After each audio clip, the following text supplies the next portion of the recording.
നമസ്കാരം. വോട്ടൊക്കെ കിട്ടി 108 MLA-മാരൊക്കെ ആയിട്ട് പോലും വിജയ്ക്ക് തലവേദനകൾ ഒഴിയുന്നില്ല എന്നതിൻ്റെ ഏറ്റവും ഒടുവിലത്തെ ഉദാഹരണങ്ങൾ കൂടി പുറത്തു വരികയാണ്. ഗവർണറെ വിജയ് കണ്ടിരിക്കുകയാണ്.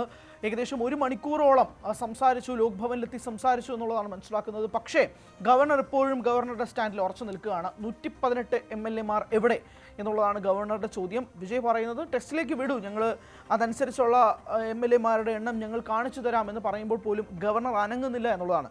ഇന്ന് രാവിലെ 11 മണിക്ക് നെഹ്റു ഇൻഡോർ സ്റ്റേഡിയത്തിൽ വെച്ചിട്ട് വിജയ് സത്യപ്രതിജ്ഞ ചെയ്യേണ്ടിയിരുന്നതാണ്.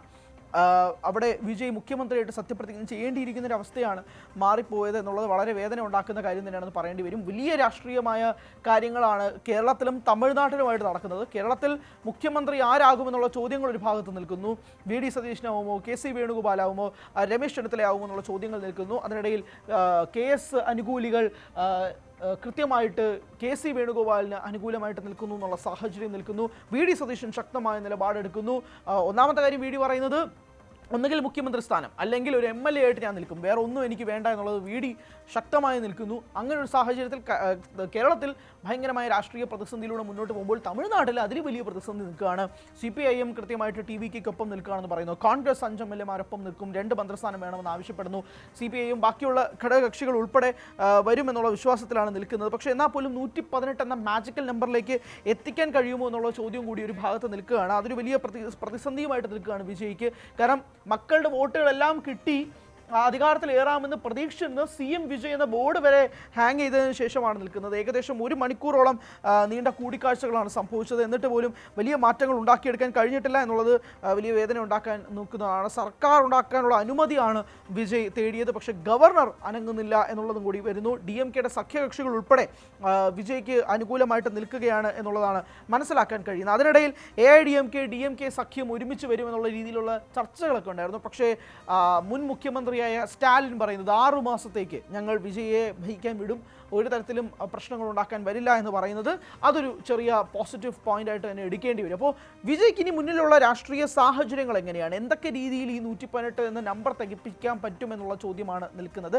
പക്ഷേ ഈ വലിയ ഒറ്റകക്ഷി എന്നുള്ള രീതിയിലേക്ക് അവർക്ക് ഭരിക്കാം, പക്ഷേ ഗവർണറിൻ്റെ ഈ ഒരു ഇടഞ്ഞ നിലപാടാണ് ഇവിടെ ഒരു ഏറ്റവും പ്രധാനപ്പെട്ട പ്രതിസന്ധിയായിട്ട് നിൽക്കുന്നത്. അതുകൊണ്ട് തന്നെ നെഹ്റു സ്റ്റേഡിയത്തിൽ സത്യപ്രതിജ്ഞയ്ക്ക് വേണ്ടി ഒരുക്കി വെച്ചിരുന്ന കാര്യങ്ങളൊക്കെ തന്നെ തൽക്കാലത്തേക്ക് പോസ് ചെയ്ത് വെച്ചിരിക്കുകയാണ്.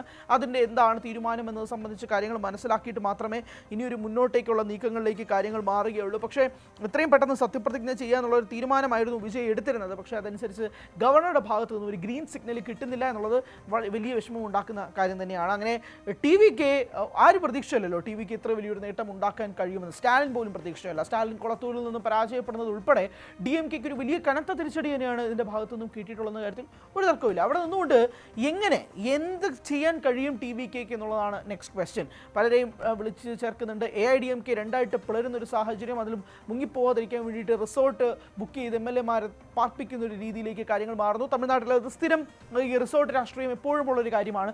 അതും ഒരു ഭാഗത്ത് നിൽക്കുമ്പോൾ TVK ഒരു ചോദ്യചിഹ്നത്തിൽ നിൽക്കുകയാണ്. വാട്ട് നെക്സ്റ്റ് എന്നുള്ള ചോദ്യത്തിന് ഇപ്പോഴും വിജയ്ക്ക് പോലും കൃത്യമായ ഒരു ഉത്തരമില്ല എന്ന് വേണ്ടി പറയേണ്ടി വരും. കാരണം ഒരു ഈസി കേക്ക് വാക്ക് പോലെ പോകാമെന്നാണ് വിചാരിച്ചിരുന്നത്. പക്ഷേ കോൺഗ്രസിൻ്റെയും CPM-ൻ്റെയും ഒക്കെ അനുകൂല സാഹചര്യത്തിൽ നിൽക്കുമ്പോൾ പോലും അതത്ര വലിയ രീതിയിലേക്ക് എല്ലാ കാര്യങ്ങൾ മാറുന്നത് 2 ആഴ്ചത്തേക്കുള്ളിൽ സമയം വേണം ഗവൺമെൻറ് രൂപീകരിക്കാൻ എന്ന് പറയുമ്പോൾ പോലും ആ 2 ആഴ്ചയ്ക്കുള്ളിൽ നടപടിയാകുമോ എന്നുള്ള നിർണായകമായൊരു ചോദ്യവും കൂടി ഒരു ഭാഗത്ത് നിൽക്കുന്നുണ്ട്.